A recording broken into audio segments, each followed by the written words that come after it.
Hello friends, সবাইকে warm welcome জানিয়ে শুরু করছি নীলিমা রেসিপির আরেকটি নতুন পর্ব। আজ আপনাদের সাথে শেয়ার করব সাদা আলুর দম। বন্ধুরা, আপনারা তো অনেক রকমভাবেই আলুর দমের রেসিপি ট্রাই করেছেন। একবার আমার বানানো এই সাদা আলুর দমের রেসিপিটি বানিয়ে বাড়ির সবাইকে তাক লাগিয়ে দিন। যে কোনো পূজার অনুষ্ঠানে আমরা লুচি কিংবা পোলাওয়ের সাথে কিন্তু এই আলুর দমের রেসিপিটি সার্ভ করতেই পারি।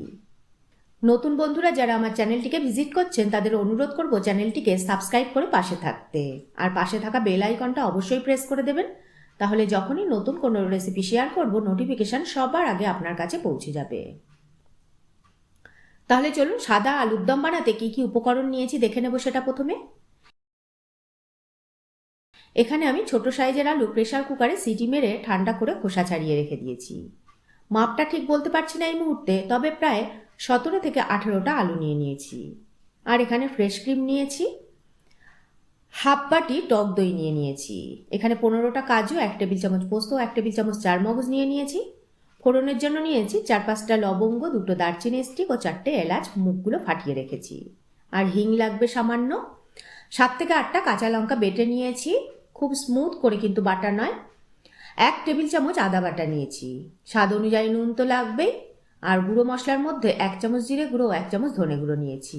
আর এদিকে রয়েছে একটা ক্যাপসিকাম আর একটা বড় সাইজের টমেটো পিস ছাড়িয়ে বড় বড় করে টুকরো টুকরো করে কেটে রেখেছি। 10টা গোলমরিচ হাফ ক্রাশ করে রাখা আছে। 2 থেকে 3টে শুকনো লঙ্কা আমি কুচিয়ে রেখেছি, আপনারা এর বদলে চিলি ফ্লেক্স ব্যবহার করতে পারেন। আর 2টো কাঁচা লঙ্কা রয়েছে। আর এখানে বাটার নিয়েছি প্রায় 1.5 টেবিল চামচ মতন। আর কোয়ার্টার টিস্পুন গরম মশলা গুঁড়ো ও কসুরি মেথি নিয়েছি। আর লাগবে চিনি 1 টেবিল চামচ। যেহেতু নিরামিষ রান্না তাই একটু মিষ্টি দিলে খুব ভালো হয় টেস্ট। এই দিয়েই করে ফেলবো আমাদের স্পেশাল সাদা আলুর দম। তাহলে চলুন রান্নাটা শুরু করা যাক। প্রথমে কড়াইটা বেশ ভালো করে গরম করে বেশ খানিকটা সাদা তেল দিয়ে দিয়েছি। দেখুন, ভালো করে কড়াইয়ের গায়ে লাগিয়ে লাগিয়ে গরম করে নেব তেলটাও। তাহলে কড়াইটা ননস্টিকের কাজ করবে। এবার আলুগুলোকে দিয়ে দেব, সামান্য একটু নুন ছড়িয়ে ভেজে নেব।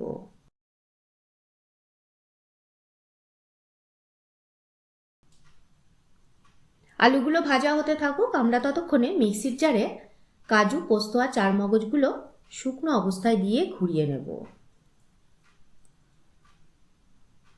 এরপর এর মধ্যে টক দই দিয়ে একটা স্মুথ পেস্ট বানিয়ে নেব। দেখুন, মশলা বাটা হয়ে গেছে। আর এদিকে দেখুন আলুগুলো হালকা লাল করে ভাজা হয়ে গেছে। এবার আলুগুলোকে তেল ঝরিয়ে তুলে নেব। এবার বাকি তেলে হিং দেব 1 চুটকি মতো, আর গোটা গরম মশলা ফোড়ন দেব। একটু নেড়ে চেড়ে ফোড়নটা ভেজে নেব। ফোড়নটা থেকে সুগন্ধ বেরোলে আদা বাটা দেব। যেহেতু আদা বাটা দেওয়ার ফলে একটু তেলটা ছিটকাচ্ছিল, তাই সামান্য একটু নুন ছিটিয়ে আদা কষিয়ে নেব 2 থেকে 3 মিনিট।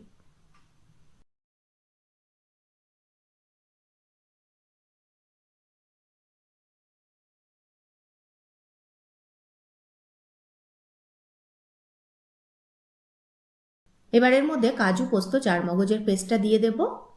ভালো করে কষিয়ে নেব কিছুক্ষণ ধরে।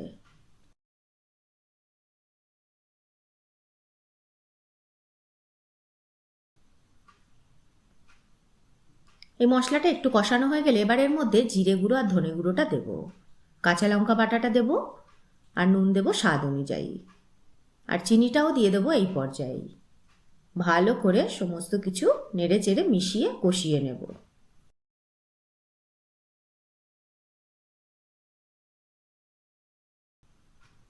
প্রায় 5 থেকে 7 মিনিট ধরে ধরে আমি ভালো করে নেড়ে চেড়ে মশলাটাকে কষিয়ে নিয়েছি। দেখুন,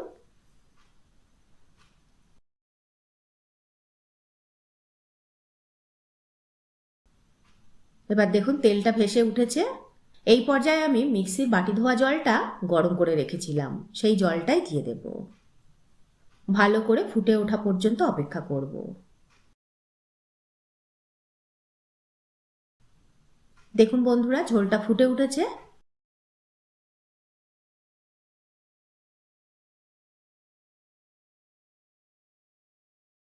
এবার ভেজে রাখা আলু দিয়ে দেবো এর মধ্যে। নেড়ে চেড়ে ঢাকা দিয়ে 10 থেকে 15 মিনিট রান্না করে নেব। এই আলুর দমের টেস্টটাকে আর একটু বাড়াবার জন্য এদিকে প্যানে আমি বাটার দিয়ে দিয়েছি। এবার এর মধ্যে প্রথমে ক্রাশ করা গোলমরিচটা দিয়ে দেব, একটু নেড়ে চেড়ে ভেজে নেব।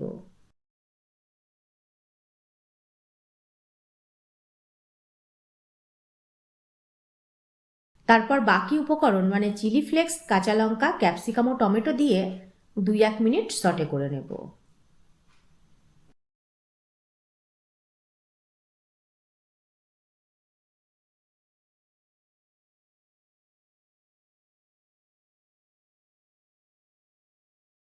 এদিকে দেখুন আলুর দমের ঢাকা খুলে গরম মশলা গুঁড়ো ও কসুরি মেথি দিয়ে ভালো করে নেড়েচেড়ে মিশিয়ে আবারও ঢাকা দিয়ে 5 মিনিট রান্না করে নেব।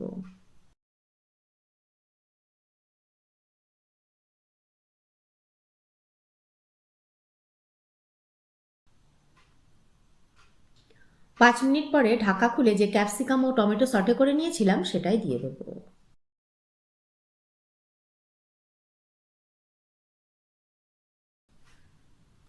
ভালো করে মিশিয়ে 2 থেকে 3 চামচ মতো ফ্রেশ ক্রিম দিয়ে দেব।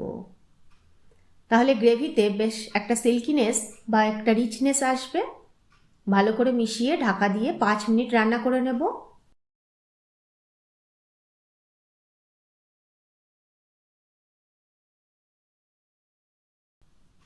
ব্যাস দেখুন একেবারে রেডি সাদা আলুর দম।